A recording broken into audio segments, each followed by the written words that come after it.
To me, the great occupational hazard of academics, Yeah. professors, is that they like to profess.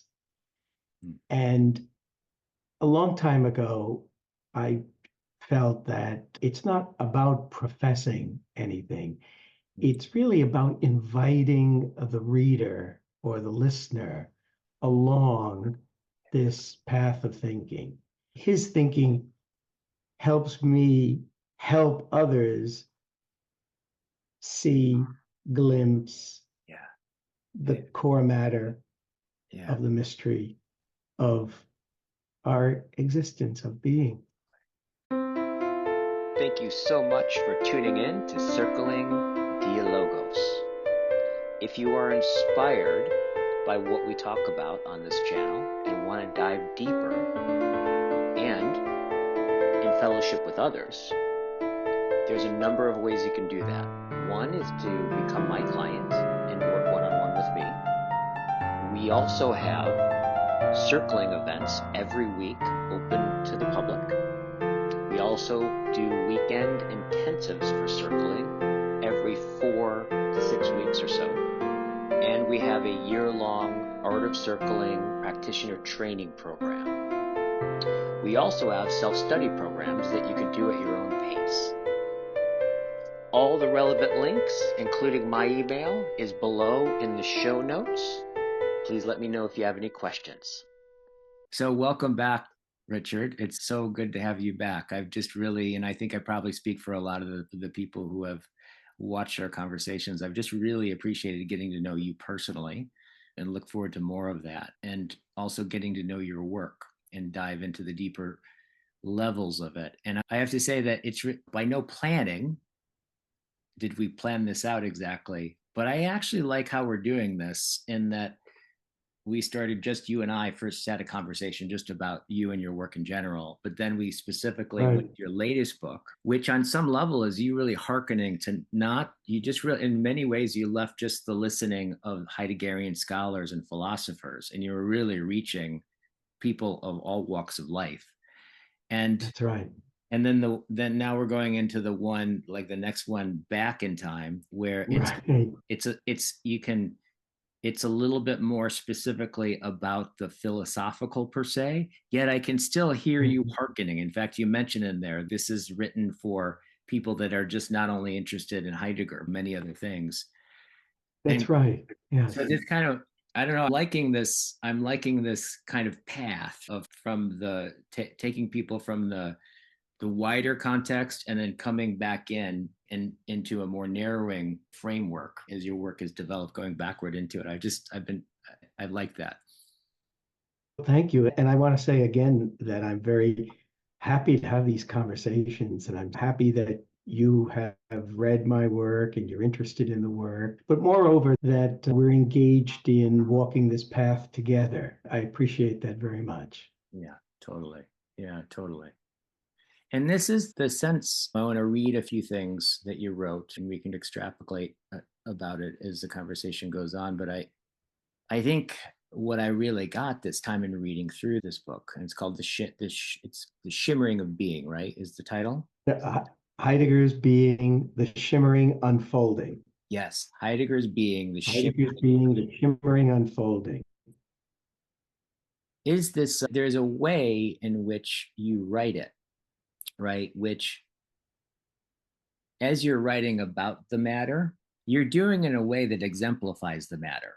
The way that you're writing about it, right, is in some sense demonstrating the very matter in which you are elucidating. That movement, first of all, feels, I would imagine, feels very akin to what Heidegger was trying to do as well, right? I think we've talked about this before. To me, the great occupational hazard of academics, professors, is that they like to profess. And a long time ago, I felt that it's not about professing anything. It's really about inviting the reader or the listener along this path of thinking. Yeah. And I wanted to write as I was thinking that this is the way I want to address people. So I don't want to write in a professing way where I'm just laying out positions and terms and building a system. But I like exactly what you said there, that I hope that the writing reflects the invitation I want to give to others to question along with me, to think along with me, and just point the way to the core matter. Yeah, totally. And in the core matter, I'll see if I can try to articulate it, and then you can like tell me if and just deepen that. It seems to me that the core matter really with your work, from what I have read, right, is really like holding open and trying to hold open the core matter of Heidegger's thought, in the sense of that the core matter of Heidegger's thought, right, has to do with this question of being, right? And I think I get the sense of that there's something that I would imagine there's something at stake in that matter, and you doing that. There's something at stake in keeping that and elucidating what the real core matter in Heidegger's thinking was, that probably has to do with like Heidegger scholarship and the understanding of Heidegger. But I'm curious, for you, right, really naming and seeing and showing the depth and the progression of the way that Heidegger's had this kind of almost confidential, deep co-respiration with being throughout his life, right? That was always, I think, as you point out, and you carefully articulate this way, he was always circling that, right? In everything that he was doing.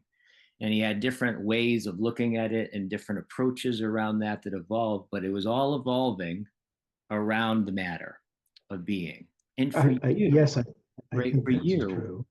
Keeping that open and writing about that and pointing to that and having people remember that. What's at stake there? What's at stake in remembering that? I would say, though, that the core matter for me is not Heidegger's thinking. Nice. The core matter for me has been to use Heidegger's thinking to point the way to the core matter. Yes, nice. And the core matter is this mystery of being as it unfolds, that in our encounter with everything in the world, there is an aura to things that we don't immediately see, but that we can glimpse, and that we need to just try to point out or try to point to. So I found Heidegger's later thinking in particular to be very helpful to me in pointing the way. But in my work, I don't consider myself first and foremost a Heidegger scholar. Yes, I am completely at home with Heidegger's works, and I can document them and I can quote them and cite them. But that's not the core matter for me. His thinking helps me help others see, glimpse the core matter of the mystery of our existence, of being. Totally. I appreciate you elucidating, like showing that. Yeah, totally. Yeah. Heidegger was addressing the core matter, right? And in sense, through Heidegger, right, as you say, you're helping other people see and address the core matter.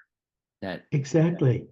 And for them to say it in their own language, and for others, for all of us to say it in our own way, in our own images, in our own stories, in our own language.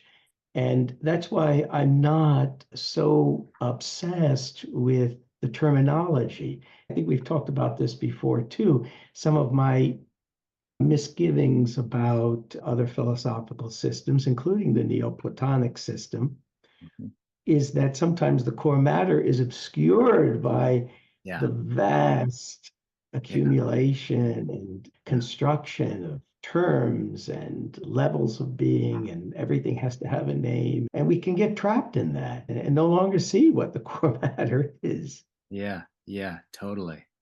It's just reminding me of what's coming to mind is how Jung said, I am Jung. I am not a Jungian.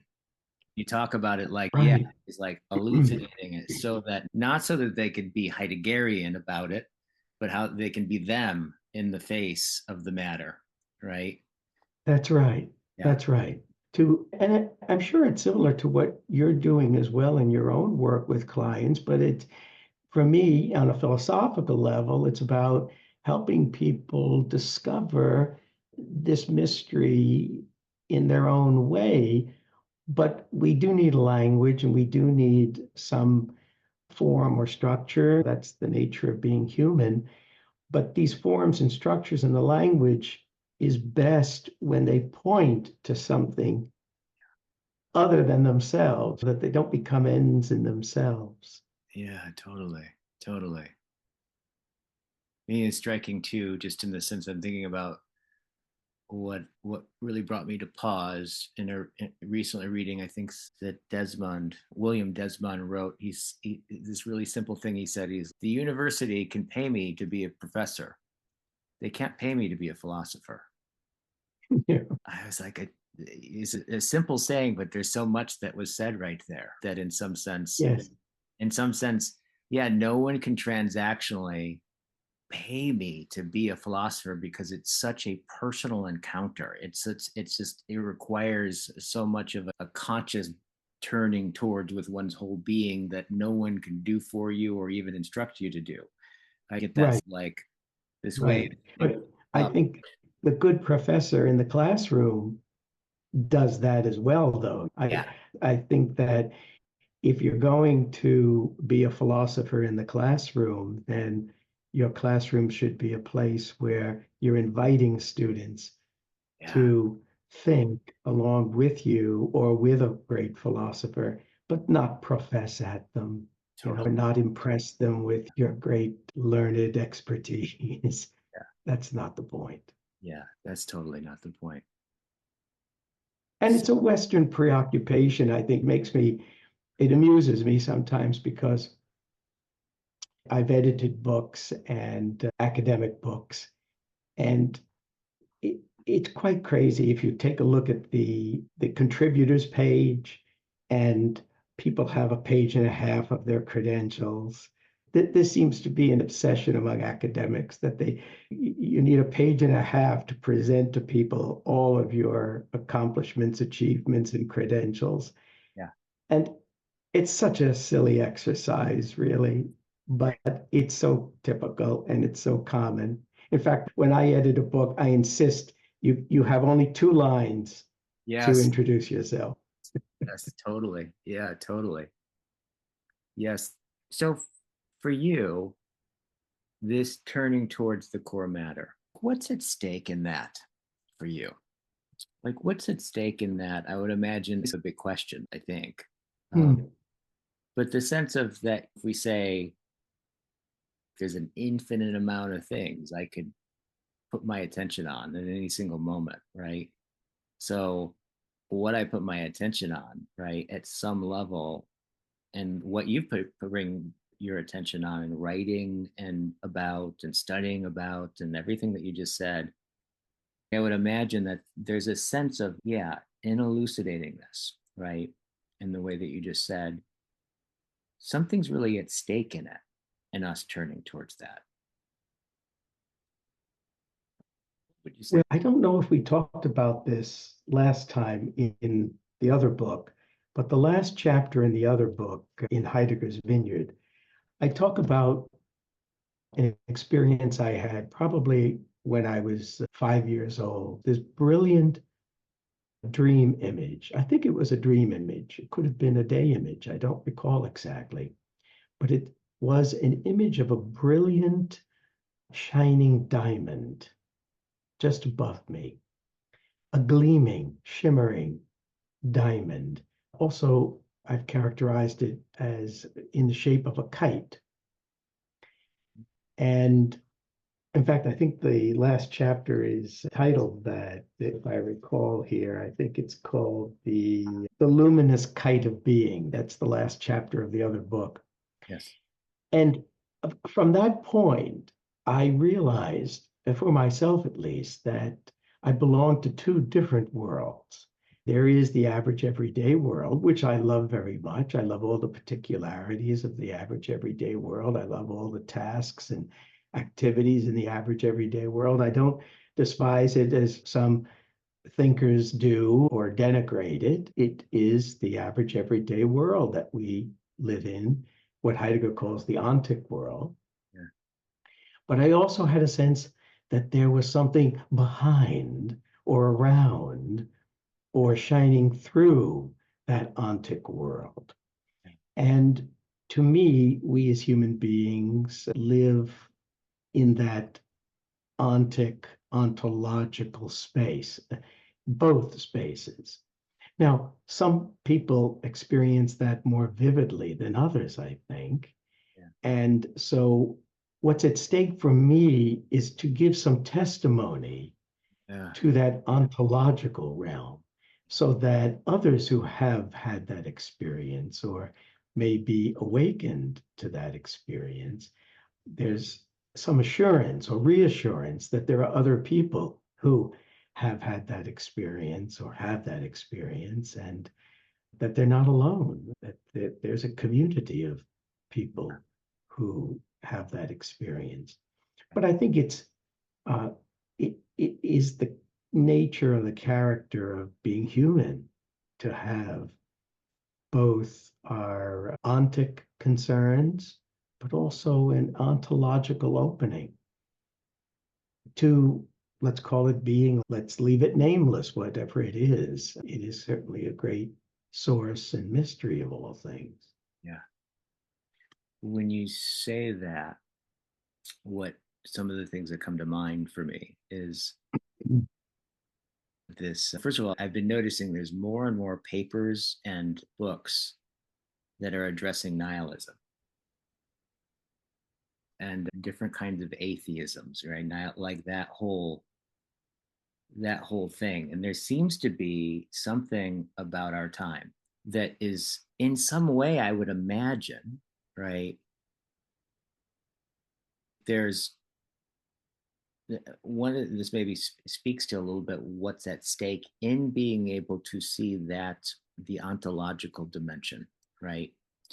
To see it, to tend to it, to be affected by it, to wonder about it, to experience it. It's almost like it seems to me that there's something about, I would imagine modernity has a lot to do with this, and all kinds of religion has a lot to do with this, and all kinds of things have a lot to do with this self-enclosement that we see going on, right? And it seems like the self-enclosement is precisely almost of that self-enclosement of maybe the ontic with no sense of the ontological.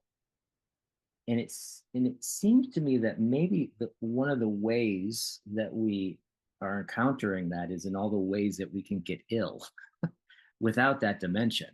Because there's this kind of there's a strange sense where I don't think it's not an option to not have some kind of attunement with being itself. Our not being attuned is already in relationship with not being in the relationship with being itself, which is a way of being attuned, but in this kind of nihilistic way that so many people seem to be struggling with and experiencing. So that's some of the things I really think about quite a bit, that I sense that you are opening up that realm in this time. And that seems to be one of the things at stake. I think that's well said, Guy. I think you're right about that. Sometimes I wonder, though, I think that maybe we perhaps exaggerate the extent to which it is characteristic of our own time. I think in some sense, it may be the case that in every time, it is difficult to keep open that space for human beings. Yeah. And sometimes we engage in a bit of nostalgia for another time that never existed. Yeah. But if we do attend to our present day, the signs are clear, right? The evidence is there that there aren't a lot of spaces open for us to encounter what we're calling the ontological. And it is important, something is at stake in trying to keep that space open or open that space for the first time or point the way to that space. But I guess what I'm saying is I don't see it so much in terms of a crusade for the present time, right? Because some people characterize it in a way that makes it appear that there's something absolutely peculiar about the modern and contemporary world in this respect. And I'm somewhat dubious about that. I think if we really looked at it, every human time probably had to deal with the very same issue. Otherwise, there would not have been an esoteric tradition. Esoteric by its very nature is a secret there that needs to be revealed. Yeah, totally. Totally. Yeah. So in some sense, you're speaking to this perennial, right, sense, right? The through line to being, right, on one level, and probably in the way Heidegger would talk about it, there just is the ontological difference, right? That's right. The human is to live inside of that difference. And so that struggle seems to be a characteristic of just being a human being in the world, and probably different times elucidated that in different ways, right? That's right. Yeah, exactly. That might have been the point of the cave paintings thousands and thousands of years ago, to try to keep open that space even then. So I think it's constitutive of the human situation rather than a feature exclusive to the modern and contemporary world. But we have our own form of it in the form of technology, social media, all the distractions of entertainment and all the other stuff that does indeed have to be identified. But it's not unique to our time. Totally. And you give a key here. If it's okay, I want to read some. Sure. So this is the last. Tell me what page. It's the last paragraph of the introduction. Last paragraph of the introduction. So that's page, let's see, 5. Page 5? Okay. Says, you say, I am aware that some readers will be surprised or puzzled by the suggestion in these pages that the later Heidegger's reflections often leaned in the direction of a refashioned metaphysical outlook. But as I see it, the texts themselves tell the tale, and I am hopeful that readers will join me in attending closely to what they have to say. Moreover, I gently remind readers that genuine thinking, by whatever name, is inevitably led to consider, in one way or another, all things and ultimate matters. Heidegger's vision of being was, in the end, simply too far-reaching and all-embracing to be limited to the sphere of the human. We are part of the story, to be sure, but not the whole story of what he poetically described, inspired especially by Heraclitus's sayings as this shimmering cosmos. So one of the things I wanted to zero in on is, interestingly, is where you say, moreover, I gently remind readers. So that word gently, I think keys on my experience of the attunement of this book. So basically, you're saying, you're speaking to, what I hear you doing is you're speaking to the readers gently into the way that the invitation to accompany you in the reading. And there's something about the word gently that seems like an invitation into an attunement. And I'm curious, like what I hear in that, I would say, is the word gently. I also sense a kindness and a like something like a gentleness, a kindness, a deep consideration of that seems to be present throughout the book, in a big part of the book, in a big part of the attunement, right, to the matter of the book, of what you're addressing in the book. What is it about that? There's a kindness and a gentleness to the way of the approach to what you're talking about. And in what way is that, in what way does that reveal and point to the matter? Makes sense? Yeah, no, I'm just thinking about a thoughtful reply to your good question.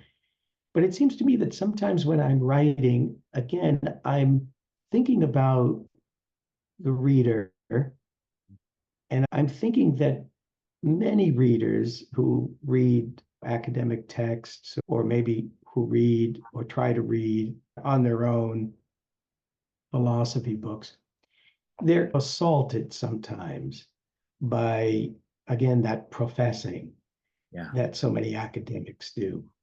Some who read Heidegger, or who would like to read Heidegger, no doubt come across commentators who say, Heidegger is absolutely opposed to metaphysics. Heidegger has overcome metaphysics. Yeah. There is no metaphysical thinking in Heidegger. It's this thunderous declarative statements, authoritative statements. So I'm thinking about the reader who hears that and then is perhaps confused by those definitive statements, those kinds of thunderous authoritative statements. And I'm saying, but let's just remember, friend, let's just remember that whether we call it metaphysics or not, human beings are led to think about things, all things, and ultimate matters. Yeah. So this is what used to be called metaphysics. You don't want to use that term anymore? That's okay with me, but we're still going to think about all things and ultimate matters. Yeah. And let's get around or let's bypass, or let's avoid this polemic that is so often characteristic of academics. Yes, totally. So on one level, the kindness of the invitation, and also the kindness of the way, right? And the gentleness of the way is really accounting for you could say the tendency for an academia, for the professorship, the professing, zeroing in on getting ideological about things and dogmatic about things, exactly. Interrogating in a judicial sense, in a lawyer kind of sense. So you're just basically you're addressing that, and you're saying, okay, and still there's something that escapes that we can still address together. And that's what I want to invite you to do. I'm not going to be involved in polemic myself. I don't think it's going to be valuable to me or to you, dear reader. So let's put the polemic about metaphysics aside, and let's just remember that human thinking is ultimately, inevitably led ontologically to think about all things and ultimate matters. And I think when the feedback I get from readers who are not academics is always very heartening for me, because they get it and they're reading along with me.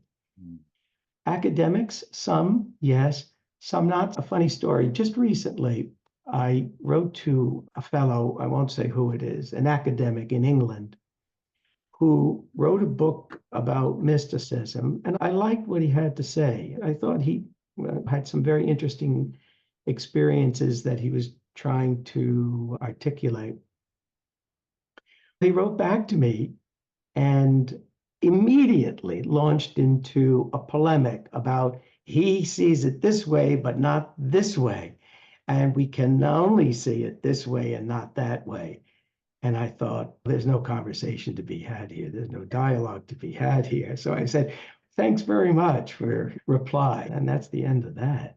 Yes. But it's unfortunately, I'm going to say something a little bit extreme here, but I think sometimes that academics do more damage to the art of conversation and dialogue with young people than anybody else. I've been in the university for 4 decades, and I've seen that damage, and it's a shame. So I think that if we're not going to be able to avoid that because it's built into the system. Yeah. But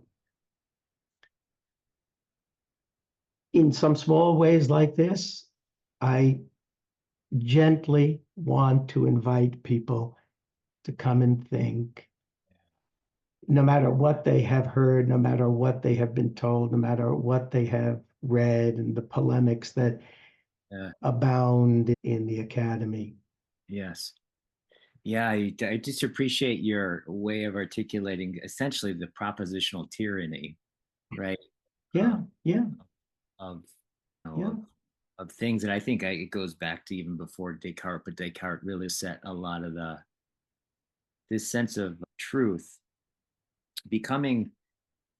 going from the kind of the classical sense, which is like truth is something that, or like the world, right, was how you come to know the world was through a kind of fittedness. Like there is something the same in the world and me. They co-reflected each other. Therefore, coming to know the truth of the world is, in some sense, becoming bound to it, conforming with it, being shaped by it. And thus, in the older sense of philosophy, you hear a lot more about initiation rites and this kind of sense transform, like the notion of to know the truth is to be transformed by it. That's part, you can't take away the transformation part of it. And then it's yes, that's right. That's right. After Descartes, it became this thing I had propositioned for.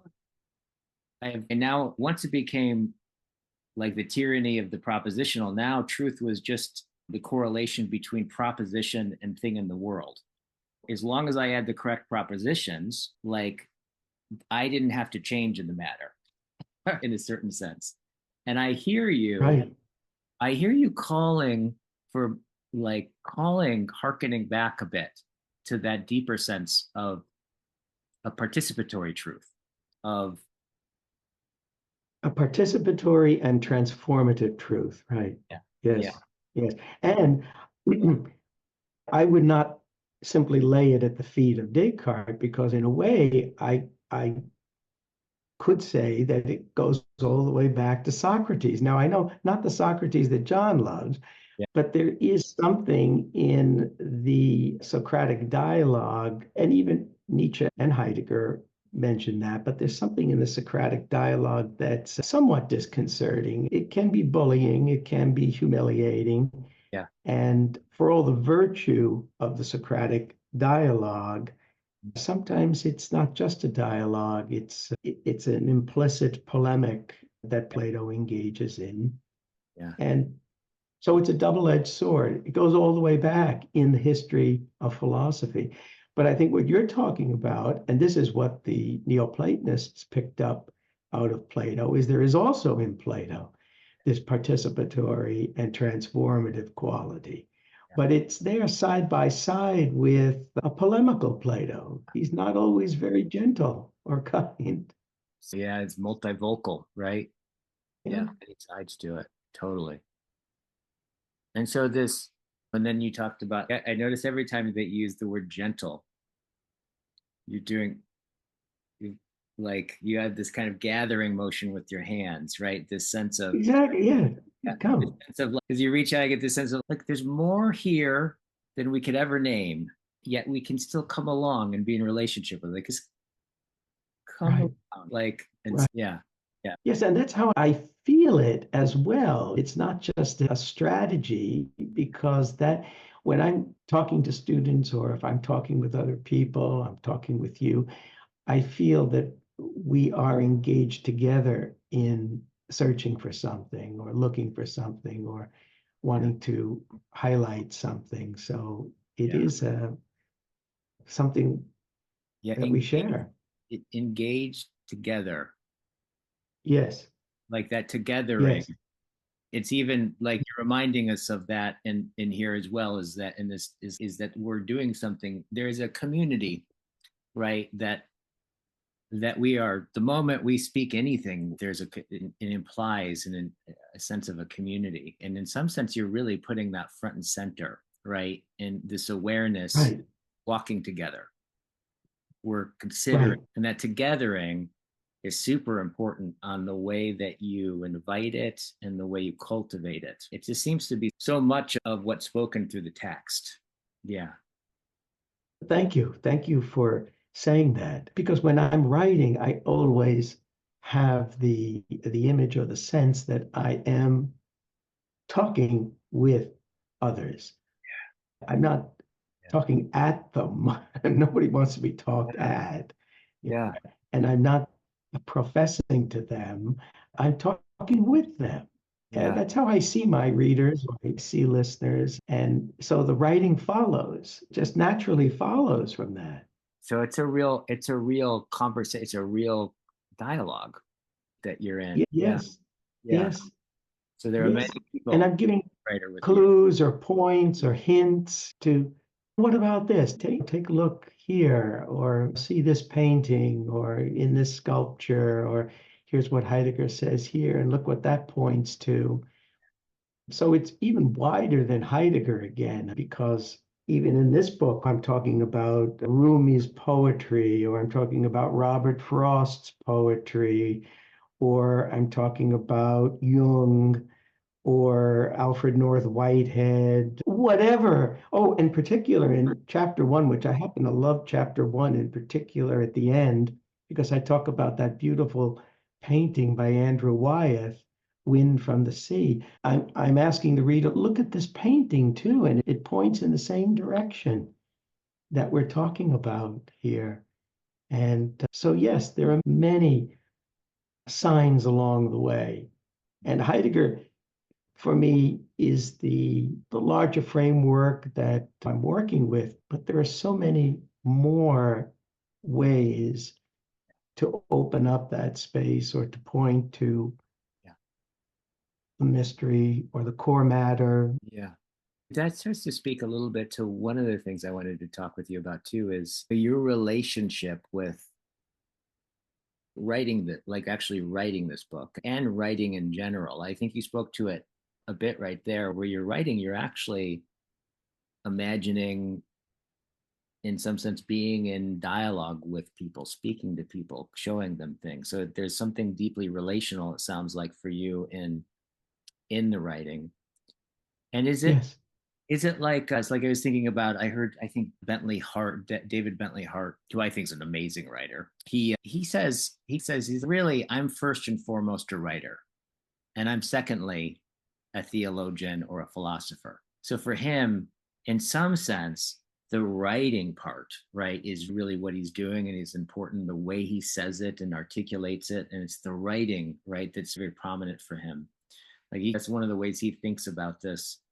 For you, is that like when you're writing, is what you're doing writing, or is what you're doing is saying, or is what you're doing thinking? Like, what's your relationship with just the act of giving birth to a text, right?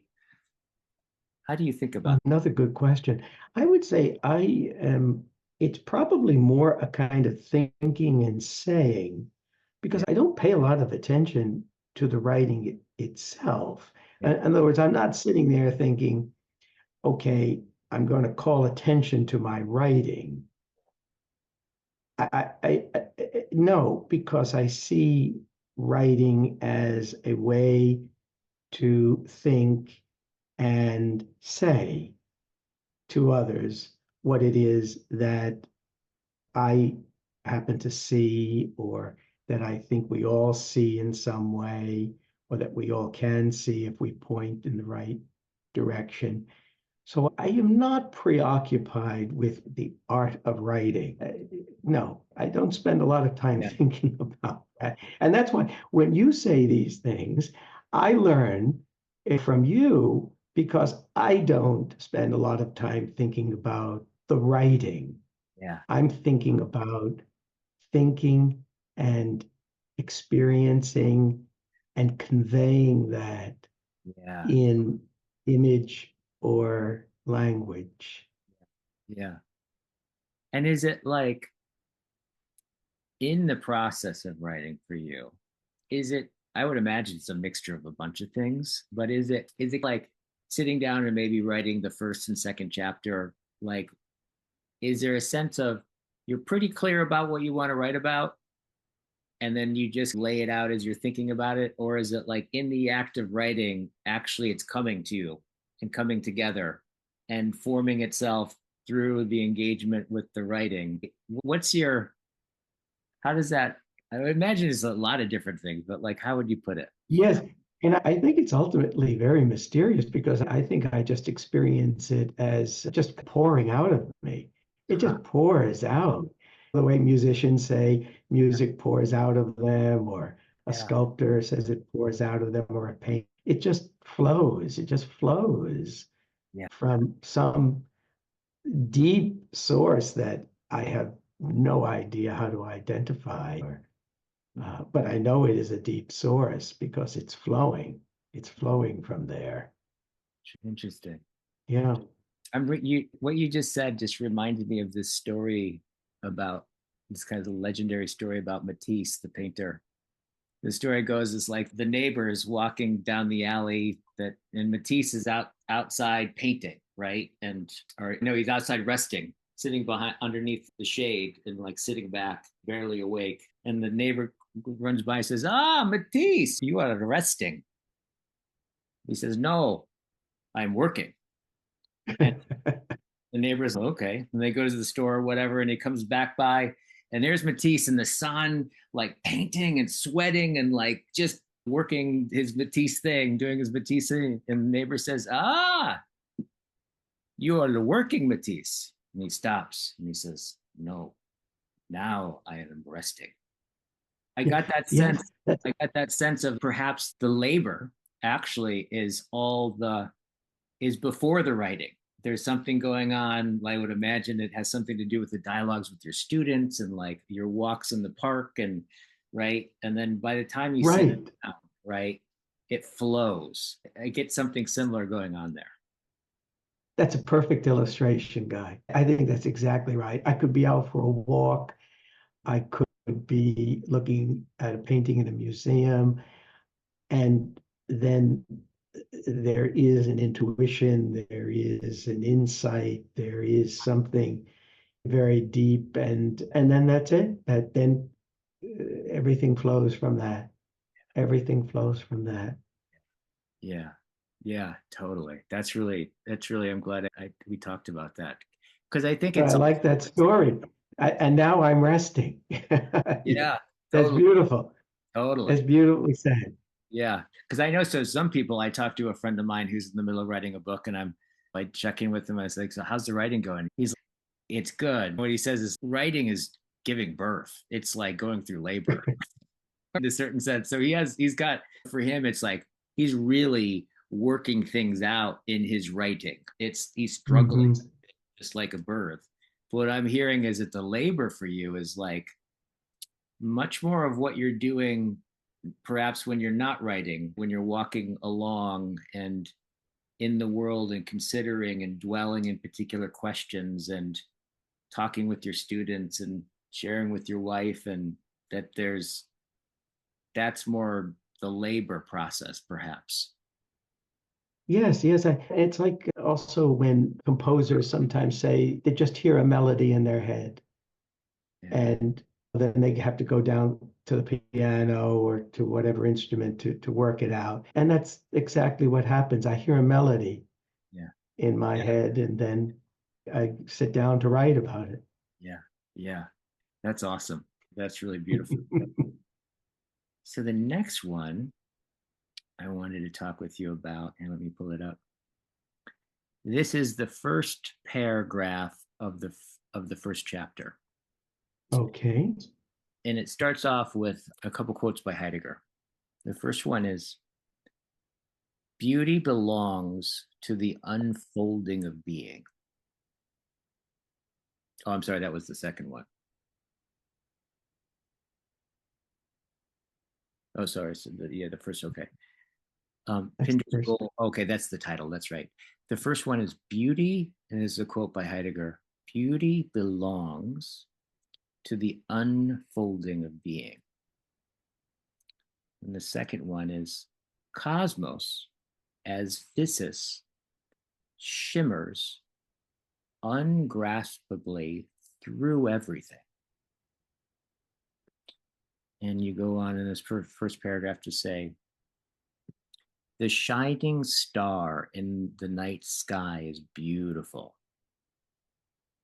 Yet, what always struck Heidegger as even more beautiful was the hidden motion, the way, wherein and whereby the stars come to shine so brightly.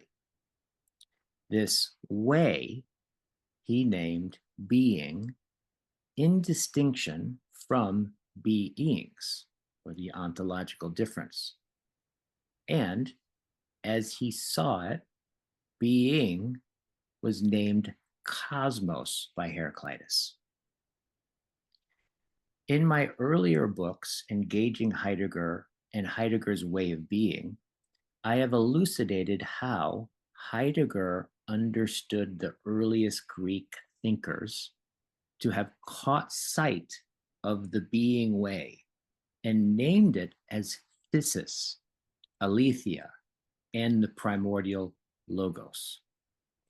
Yet only in passing have I addressed this reflection on cosmos as an early Greek name for being itself, and the contemporary scholarship has altogether missed the significant role that this Greek word plays in his later thinking. The shimmering, gleaming, adorning cosmos, which the later Heidegger understood to be world, or Welt in German, in the fullest and richest sense, is not in the first place any kind of projection of the human being or of the gods. Rather, it is the resplendence of the being unfolding way, that's all in hyphens, being unfolding way, from out of which both the gods and the human beings issue forth and come to pass. So this interesting dichotomy and paradox, in a certain sense, of this, where you say Heidegger as even more beautiful was the hidden motion. In some sense, you're hearkening to and elucidating like things like shimmering, gleaming, adorning, right? Which have this showing quality, yet it seems what you keep circling around is that even that these words are actually have a hiddenness to them. And there's this relationship with this kind of showing, gleaming, shimmering quality, yet a hiddenness at the same time that is something like beyond what just the eyes can see. But it's something, right. This kind of, I feel this kind of braiding of these two, or this dialectic that's really throughout the whole book, it seems to me. Yes, I think that's central in this book and in all the books, that there is what he calls the hidden harmony that is not easily seen.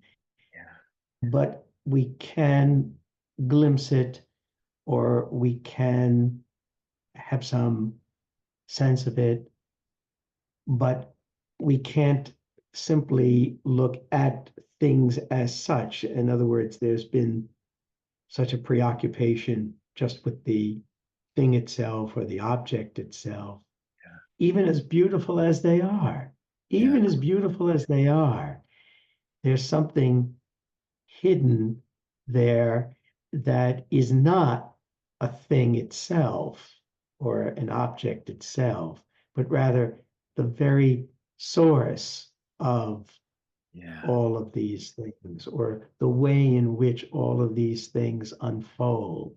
Yeah. The being way. That's what I call the being way. Yeah. And so that is a basic theme from chapter 1 right to the end of this book. The shimmering unfolding, the shimmering unfolding. And that's Heidegger's in chapter 1. I mean, there's something so remarkable about Heidegger's reading of Heraclitus and of Cosmos, because he's talking about the cosmos in terms of this adorning. How do I put it here? There's, let me just see. I had, because he uses two German words, das Schmücken and das Zieren. And these words, to translate them, let me just see if I have it. Yes, I say these two words are very close in meaning, and in English we have a variety of words that we may employ to translate. So these two German words he's constantly using to refer to the cosmos, we could translate in English as emblazoning, adorning, embellishing, decorating, bedecking, decking out, festooning, gracing, shimmering, glittering, gleaming. This is how Heidegger understands Heraclitus's cosmos. And what he means here is that beyond the shining forth of things, there is graspable the shining, or this adorning or emblazoning and this shimmering that allows, that permits all things to be what they are. But we have to adjust our sight a little bit, because so often we only see the thing, but not the way of the thing, not the being way of the thing, not the source of the thing, which itself shines in its own way. Yeah. So interesting. It's so interesting. Yeah. As you quoted, it shines ungraspably through all things. Yeah. Yeah. Ungraspably. You can grasp the thing, right? You can grasp the object, but you can't grasp being itself in that way. And that's to go back to what you were talking about earlier in speaking to some of the, like the propositional tyranny. It's like that's the essence of getting hold of something and grasping it and defining it. And yes. What you're saying is that actually that there's something that pours over that is missed. Exactly. Right. It's stepping away. In order to see what he's seeing and what we can see, we have to step away from the definition. We have to step away from the concept. We have to step away from the proposition. We have to back away from that effort to grasp the thing in understanding or in the intellect or even in language, and allow the overflow or the ungraspable being way to appear to us. Just, you keep saying the word letting. Yeah.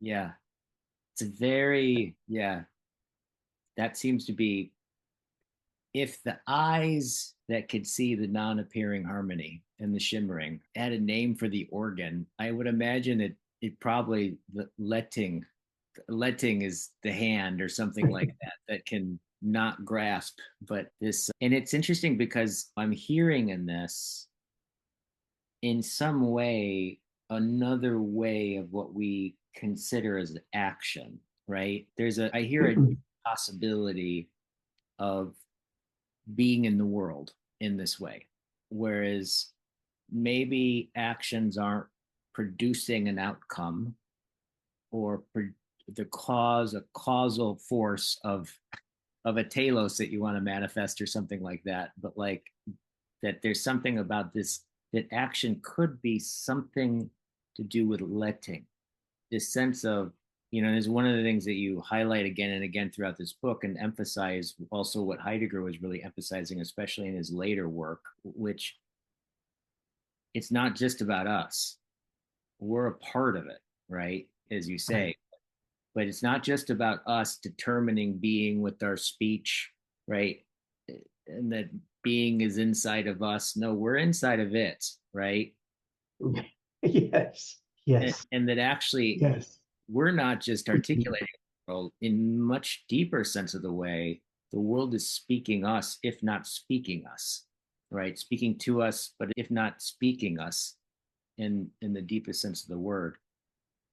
So there's something about this I just sense a vision here, or a possibility of in some way to act in, not towards a thing in itself or an object, right? But this somehow to act attuned to this letting, right? This allowing, this letting appear, right? Yeah, it just seems to me like a very classically un-American way. Give it like it's there in Emerson too, though. It's there in the great American thinkers like Emerson, Thoreau. It's in Walt Whitman, the great poet. So it is in the American tradition, but it is often overlooked or overshadowed by, you're right, the need to grasp.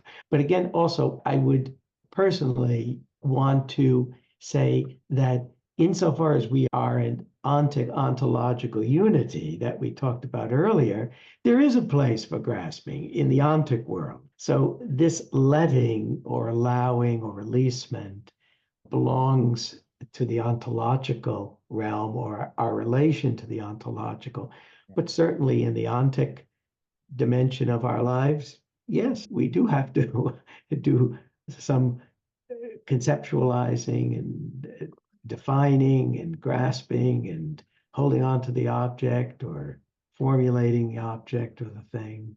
Yeah, totally. Really awesome.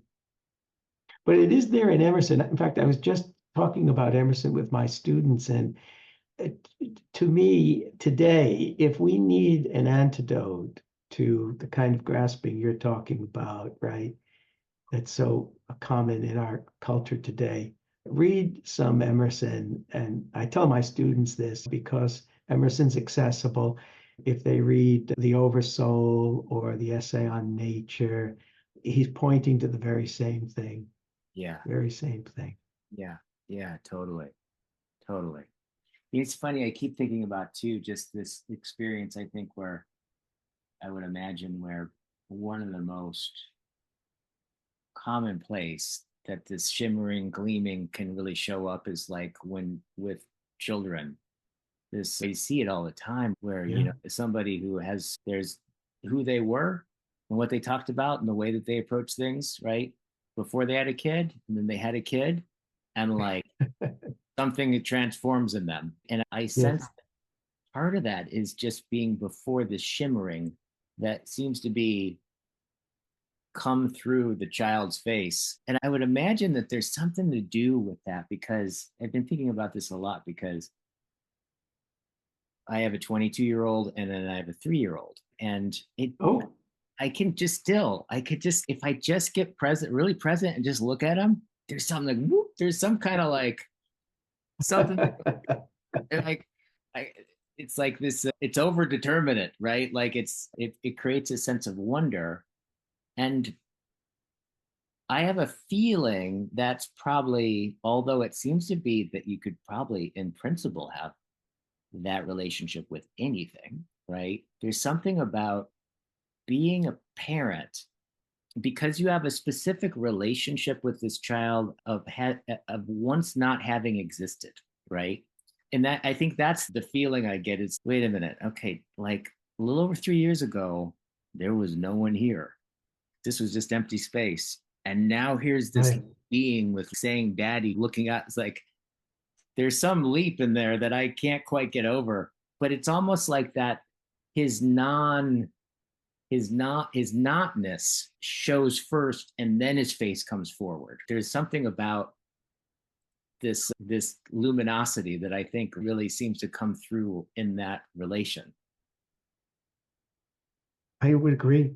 I would agree. And it seems that we human beings, we have experiences like that are sometimes so overwhelming to us that we just don't know how to grasp it, just as you're saying. And that's okay because it's revealing what's ungraspable. Yeah. And that's beautiful. And that's what he's talking about when he says being is the unfolding of being is beauty. That's the beauty of it. Totally. Yeah, in some sense, the failing to articulate it presences that which can't be articulated, right? In its presence, and it's not being there, not being able to be said. Yes, this apophatic sense. Yes, and that's okay. That's okay. I remember I was at a Heidegger conference, and this fellow said to me, if we can't say it, it doesn't exist.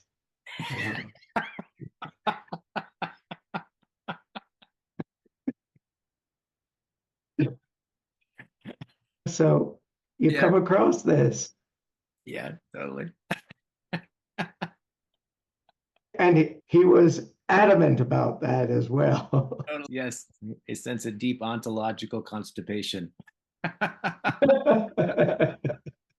Yeah, and there's something about this too, which is striking me as well. And I've noticed this. I've noticed this when this cosmos, right, in the way that you talk about, starts to that sense of surplus, that sense of moreness, that shining forth. Right. It's so interesting because there's this way in which it bucks words, right? However, there's this way where it almost begs words at the same time. I've noticed. Like it tempts you, like, because you're so drawn towards it, but it's so not a thing that has a word to it or something like that. But yet it still seems to beg articulation, right? Yet bucks articulation. This begging bucket seems to be. Right. And I think that's why Heidegger wanted to use as much language as possible. So he kept refreshing the vocabulary. It's the clearing, it's cosmos, it's physis, it's aletheia. He just kept putting names out there because of exactly what you're saying. It's almost demanding some way of speaking about it, but there's not one term, there's not one definition, there's not one concept that we can use. Yeah. We have to keep the language flowing. Keep the language flowing. Yeah. Keep the language flowing. Totally. So there's another place in here. Let me pull it up. I'd love to read. Where was this?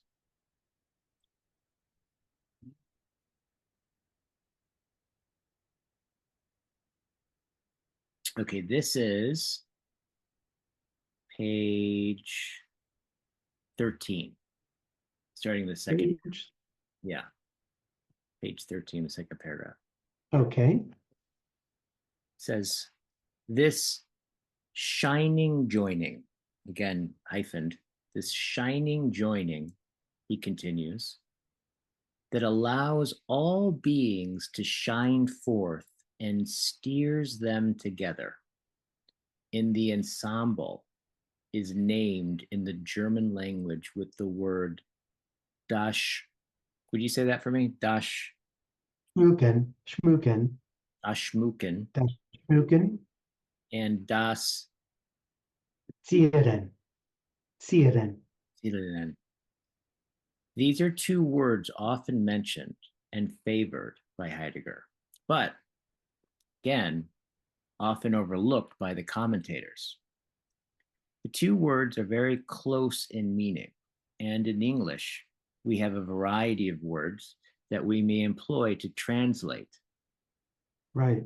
Emblazoning, adorning, embellishing, decorating. Decking.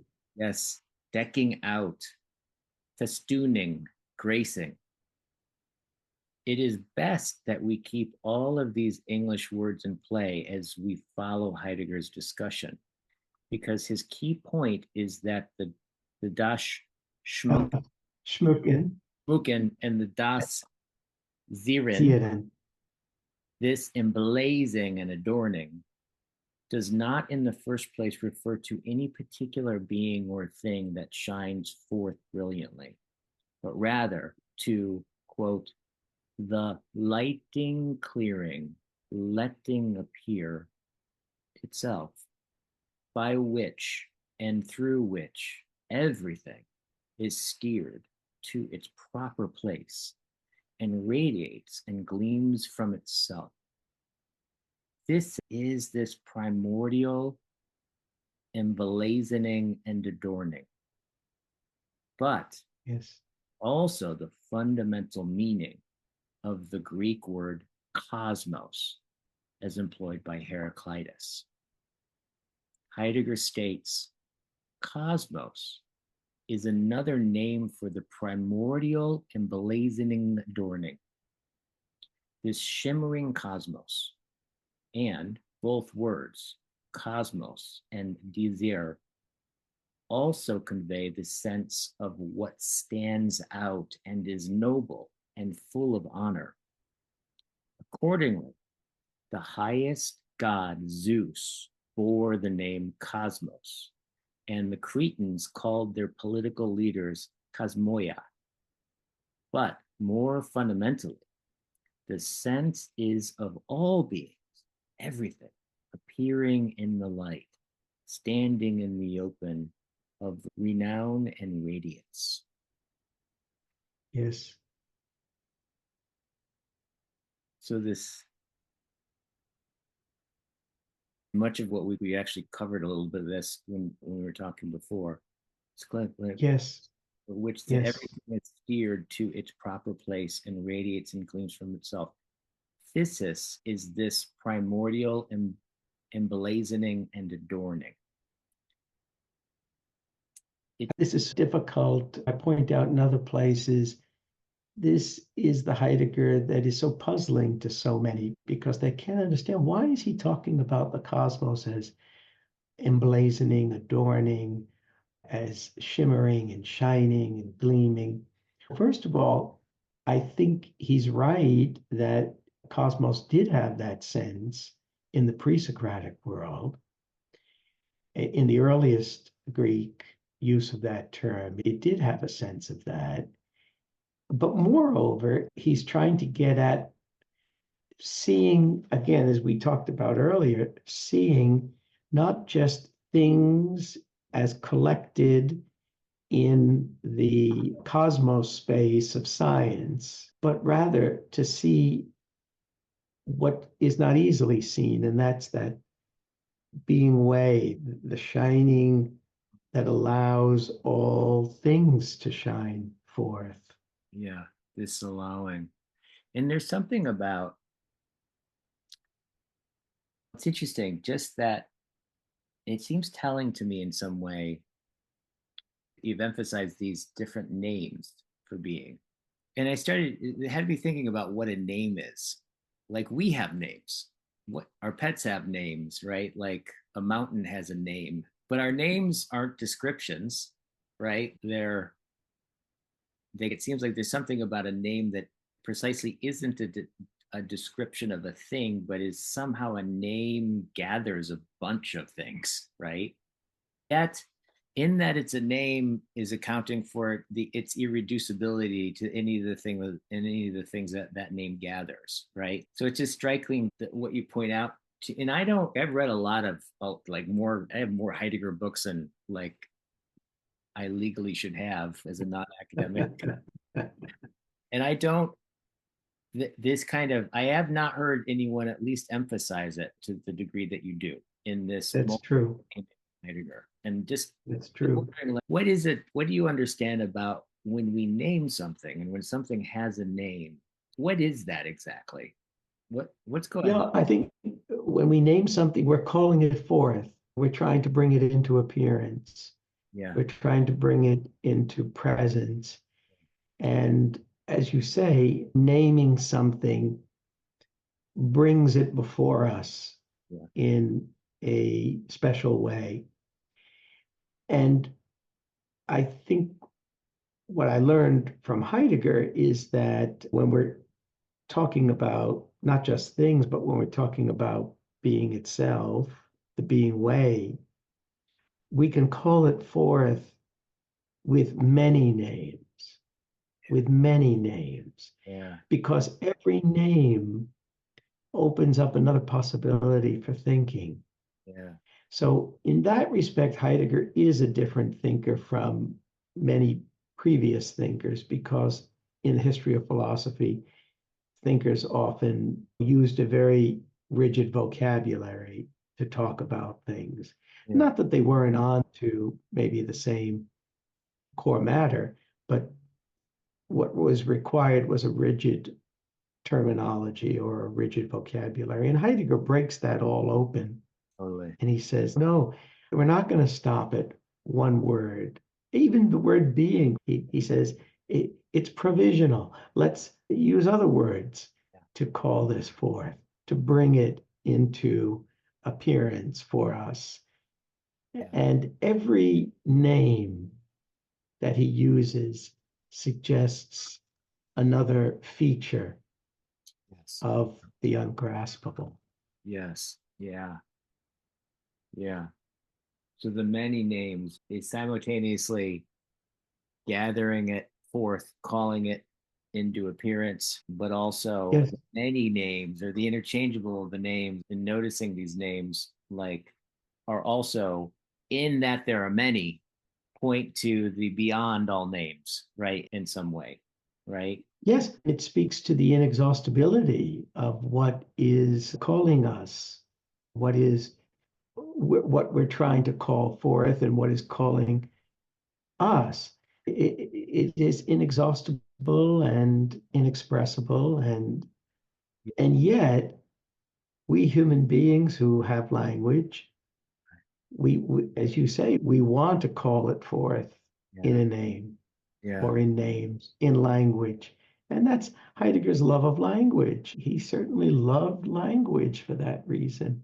Yeah, totally. And why he was so close to the poets and to the storytellers and to the artists, because he understood that to be a language as well that we can use to call forth this. Totally. Another thing that I want to touch on before I have to go here pretty soon, but one of the things I wanted to like to point to in this book is one of the things that you are continually circling back to. And there is something very fractal about the book. I was talking about this beforehand. It's I can almost just pick any paragraph and the whole thing is going to be in that paragraph, right? Speaks to all the different ways that you can name this, yet a through line that's unnameable, yet calls you to name again, comes through. That walk and that journey seems to be very much the point of the matter in some way, the enactment of the matter in a big way. That's right. That's right. It's like that brilliant diamond that when light shines on it, it is reflected in so many different ways. So that's what I'm trying to do. It's reflected in so many different ways. Yeah. And we can take a fresh look at it if we, look at Wyeth's painting, or if we listen to Frost's poem, or we hear Walt Whitman's poem, or Rumi's poem, or the painting by, I think in the other book I mentioned Carpaccio's painting, or Burne-Jones' stained glass window at the Birmingham Cathedral. These are all ways that's reflected and refracted. As you were saying, I just wanted to follow up on what you were saying, how the book can be both, it's fractal, and yet it's all shimmers and glimmers of the very same Yeah. one source. Yeah, totally. And there's a there's a stance, there's a come from, there's a way, of seeing that and of naming that I think is I hear you holding this open, I hear Heidegger trying to hold this open, which is, and it's funny because I get this from, I like the way that Desmond really lays this out. I think it's really profound in a certain sense, where he talks about it, that there's this, he seems to be, there's this kind of movement from the astonishment of that there is, right? Like the utter astonishment of the overwhelming, oh my godness of this kind of agapic givenness of anything at all. And then he says, like, you can see in philosophical that it starts to move, then the next phase that kind of moves into is a perplexity and the strangeness, right? And these are all kind of aspects of wonder, you could say. And he says, but with that perplexity, it can start to go in this direction where it starts to evoke what he calls curiosity, which is demanding a certain determination, right? Of taking the perplexity and the discomfort of that perplexity and then demanding particular terms and outcomes and definitions that is more like curiosity. And so in some sense, I feel this, it's interesting to look at it that way, because I can, as we were talking about this, I was like, oh yeah, there's this kind of way in which, a way to approach these deeply mysterious matters, multi-vocal matters that can be very perplexing, yet that way seems to keep us in, there's a way to do that where it doesn't go into just curiosity, but it evokes more into the realm of genuine wonder. It's like holding open the wonder, right. Something like that is the sense I'm hearing. Yes, no, I think I agree with you. Desmond is more of a systematizer than I am, more interested in differentiation and a certain set of distinctions, and yet he's a very good thinker and is onto the same thing. But to me, it's more immediate than that. There is, coming out of astonishment, this need we have to call something forth in language. It's just what we human beings are. Yeah, totally. Yeah, totally. Yeah. In fact, we find that out already in the act of naming. We so are it. It's not even like a choice that we make. It's not an action. That's right. That's exactly right. Yeah, it's so fundamental. Yeah, absolutely. So this has been a really wonderful conversation, and it's been just really great. Yes, we've touched on some really important things that remind me of how valuable a conversation like this is. So thank you again. Yes, absolutely. All right, let's have you back. You bet. I look forward to it, Guy. Okay. Much love, my friend. Bye-bye. Thank you. Bye.